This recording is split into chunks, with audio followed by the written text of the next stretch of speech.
Net আছে, বার আছে, এগুলো দিয়ে ঘিরে রাখতে হয়। বাবা, আমাদের তো এত ভেরি, এত মাছের চাষ, তো একজন জিজ্ঞেস করেছে যখন বন্যা হয়ে যায় তখন তো আমাদের মাঠ ডুবে যায়, তো এত মাছ তুমি কিভাবে আটকাও?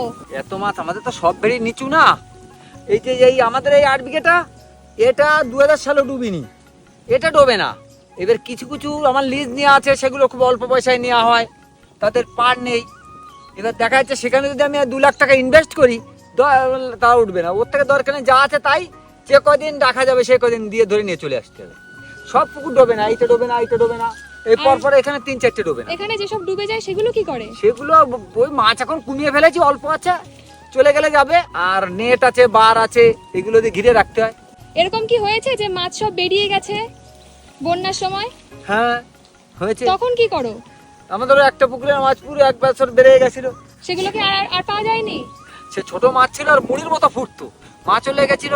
এবার লাফিয়ে লাফিয়ে চলে গেছে, 1.5 হাত 2 হাত উঁচু ছিল, উপর তার উপর দিয়ে সব চলে গেছে। আর এগুলো তো পাওয়া যাবে না, কারণ আমাদের এখানে জমিতে পুরো ভরে যায়, ডুবে যায়। যখন জল হয় সারা মাঠ, একবার নীলগঞ্জ এই সাইডে পুরো জমি সব ডুবে যায়। সব জল।